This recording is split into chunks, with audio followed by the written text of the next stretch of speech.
Now it is time to review the Millennials, my generation. And boy, do I have a lot to talk about. There's kind of a rule of half when it comes to Millennials. Half of Millennials are really good people. The other half are shitheads.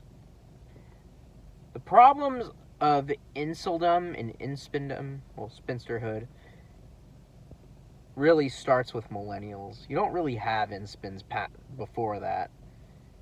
Now, half of Millennials vote, and half of Millennials, work and shit, or started working after high schools, or went to school, put their noses to the grind. Millennials did kind of get screwed over in the sense that they came of age and Enron happened. And after Enron, there was the 2008 financial crisis. And then after that, well, now there's the COVID crisis. So we kind of just got kicked down through all these crises. And that's why we're a very unexperienced workforce. Also, our baby boomer and sometimes Gen X parents, they really shoved college down our throats.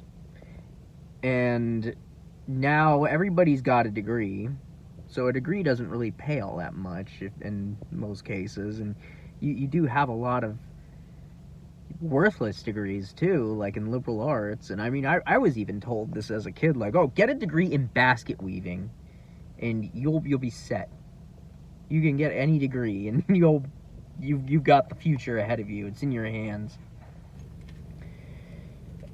Recently, probably a few years ago, my dad told me about somebody he was working with. He's a plumber who has a master's degree. And he's trying to say, oh, Taylor, this guy can do anything he wants except make money with that degree. Obviously. Why would he be a plumber? So, life of a millennial. In our childhood, a lot of the baby boomers, they didn't want to stop hanging out with their friends. They didn't want to buy babysitters, so they just started taking their kids all to the house parties that they would go to when they didn't have kids. Nothing really changed. And you think okay, well, the kids probably were a huge wrench in the cogs. No, the kids all made their own little party out God knows where. They didn't care. And quite frankly, that was one of the best things baby boomers ever did for millennials. It made millennials very friendly, very cohesive as a generation, kind of sowing a good civic generation. I would say one of the good things I gotta say about millennials is they had the golden age of customer service. I loved working with millennials. And I know there's probably going to be naysayers oh, yeah, you did it. You guys were horrible. Well, now you get Zoomers serving you who don't give a shit.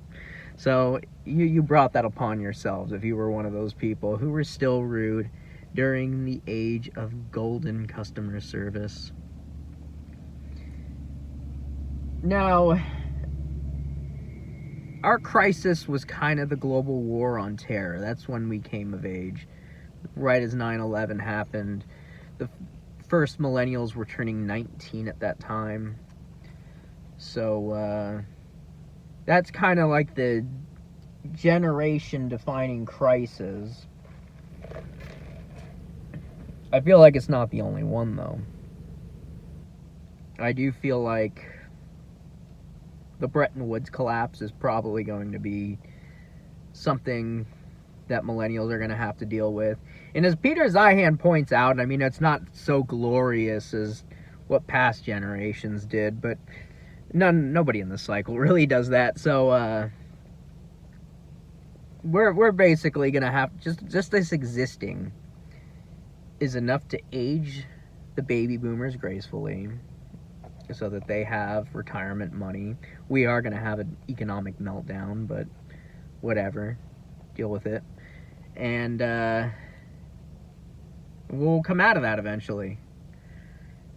In the United States. The rest of the world is screwed, but U.S., it's looking good. And yeah, that's not so glorious. Like, okay, so we exist. We present a taxpayer base, and that's gonna help us get through this crisis. But you know, maybe some other things will come up too. We'll have some scientists that do really good work in material science, and you know, get the ball rolling on better energy and whatnot. Because what the green people are putting forward is not feasible. If you dig deep and do a nice deep dive into that. Well, that's what I have to say about millennials, I think.